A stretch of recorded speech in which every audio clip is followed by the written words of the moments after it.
काल मुलांना सुट्टी होती म्हणून आम्ही त्यांना मिरामार बीचवर घेऊन गेलो होतो। 3:30 पावणे 4 वाजता आम्ही बीचवर पोहोचलो। मुलं खेळत होती तेव्हा बघितलं की हे कोळी जाळं ओढून काढत होते समुद्रातून। मासेमारीसाठी टाकलेलं ते जाळं ते बाहेर काढण्याचा प्रयत्न करत होते। ऑलमोस्ट 2-1 तास तरी त्यांनी ते जाळं पाण्यामध्ये ठेवलेलं होतं आणि इतक्या मेहनतीने ते जाळं परत बाहेर काढत होते। किती मेहनतीचं काम दिसत आहे ना हे। एवढं मोठं जाळं हे ओढून काढायचं आणि दोन्ही बाजूनी टाकलेले ते जाळं। सो हा एक एंड आहे, दुसरा एंड दुसऱ्या बाजूला आहे। सो प्रत्येक एंडसाठी 4-5 माणसं आहेत आणि ते जाळं बाहेर ओढून काढतायत। ते जाळं ओढून काढताना पण त्यामध्ये एकही फिश मला दिसत नाही आहे, मात्र कचरा, बाटल्या, प्लास्टिक आहे। खूप डिफिकल्ट आणि मेहनतीचं काम दिसते हे, तुम्हाला लक्षात येत असेल। मुलंसुद्धा खूप क्युरिओसिटीने चेक करत होती की कुठला फिश त्यांना बघायला मिळतोय का म्हणून। पाण्यातून काढलेलं जाळंसुद्धा किती व्यवस्थितपणे ते ठेवतात बघा। एक नागमोडी प्रकार करून एकात एक मिक्स होऊ नये आणि गुंता होऊ नये म्हणून सेपरेट जाळं ते ठेवतात। इथे तुम्ही बघू शकत असाल हा दुसरा एंड आहे। दुसऱ्या बाजूनी ते जाळं अजून 2-3 मुलं ते सगळं जाळं बाहेर काढण्याचा प्रयत्न करत आहेत। पाण्याने भिजलेली गोष्ट किती जड झालेली असते तुम्हाला माहितीच आहे आणि समुद्रातून हे असं जाळं त्यामध्ये मासे आलेले असतील तर त्याच्यासहित ते बाहेर ओढून काढणं किती मेहनतीचं काम दिसतंय। दोन्ही एंड आता जवळजवळ येत आहेत। आता आपल्याला बघायला मिळेल की त्यांच्या जाळ्यामध्ये किती मासे अडकलेले आहेत। आतापर्यंत बऱ्यापैकी कचराच दिसतोय। हा जो तुम्हाला मासा दिसतोय हा यूज करत नाही ते खाण्यासाठी, तो परत पाण्यामध्ये टाकून देतात। किती शक्ती लागते बघा त्यांना ते सगळं बाहेर ओढून काढण्यासाठी। बघू शकाल आपण आता की दोन्ही बाजूनी जाळं बाहेर आलेलं आहे आणि कसे मासे उडत आहेत बघा, त्याच्यामध्ये दिसतंय तुम्हाला। आणि छोटे छोटे मासे आहेत। इतकी मेहनत करून, इतकं मेहनतीचं काम करून, इतके जाळं आतमध्ये टाकून समुद्रात 2 तास थांबून आणि नंतर एवढ्या मेहनतीने ते जाळं बाहेर काढायचं आणि त्याच्यामध्ये फक्त इतक्याच थोड्या प्रमाणात मासे त्यांना आज मिळालेले आहेत। बघू शकत असाल एक 10-15च मासे आहेत, पण कचरा मात्र भरपूर आहे आणि किती मेहनत करावी लागते, किती कष्टाचं काम आहे त्यांना हे सगळं करण्यासाठी। आता टोपलीमध्ये टाकलेले मासे तुम्हाला बघायला मिळत असतील। जिवंत आहेत हा ते, अजून फडफड करतायत ते।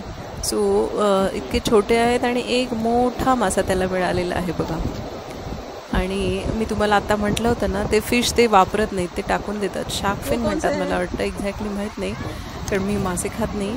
पण तुम्ही बघू शकाल की एवढी टोपली भरून टोपली आणली होती पण त्यामध्ये फक्त तळाशी लागतील एवढे 5-10च मासे त्यांना त्या टोपलीमध्ये मिळालेले आहेत। आता त्यांचं दुसरं जाळं टाकण्यासाठीचं काम चालू आहे। सो पहिल्यांदा त्यांना अडकलेलं सगळं कचरा, सामान, माती ते सगळं त्या जाळ्यातून काढून टाकायला पाहिजे, स्वच्छ करायला पाहिजे ते जाळं स्वच्छ करून पुन्हा दोन्ही एंड वेगवेगळे करून ते पुन्हा दुसरं जाळं टाकण्याची तयारी करतात। बघा तुम्ही कितपर्यंत त्यांना आता ते जाळं क्लीन करायचं आहे। त्यामध्ये कचरा आणि प्लास्टिक तर खूपच त्यांना मिळालेलं आहे। ॲक्च्युली हे बरोबर नाही आहे। आपण बीचवर जातो तर आपल्या हातातील कचरा, उरलेलं सामान हे बीचमध्ये न टाकता तिथे डस्टबिन ठेवलेले आहेत, त्याचा वापर करायला पाहिजे सगळ्यांनी। टुरिस्ट लोकांच्या ॲक्च्युली लक्षात येत नाही हे, ते सहज टाकून देतात किंवा पर्पजलीसुद्धा टाकत असतील, पण हे बरोबर नाही आहे। आणि बघत असाल की तुम्ही ते परत असं काठी घेतात आणि त्या काठीवर ते जाळं सोडवून त्या काठीवर टाकतात। या बाजूने ही लोक येत आहेत आणि इकडच्या बाजूनी दुसरा ग्रुप येतोय, ते दोन्ही बाजूनी जाळं घेऊन येत आहेत। हा मिरामार बीच आहे, पणजीच्या जवळ आहे तो। दोनापावलाला जाताना रस्त्यातच लागतो मिरामार बीच म्हणून। आणि ही जास्त डार्क हिरवी जी दिसत आहेत ती बदामाची झाडं आहेत। हिरव्यामध्ये सुद्धा 2-3 वेगवेगळे शेड्स आहेत आणि हा सुंदर समुद्रकिनारा आहे। खूप लोक इथे संध्याकाळच्या वेळेला वॉकिंगला येतात, बसायला येतात, मुलांना खेळायला घेऊन येतात आणि उन्हाळ्याच्या दिवसांमध्ये तर सगळ्यांसाठी समुद्रावर येणं, इथे फिरणं एक मज्जाच असते।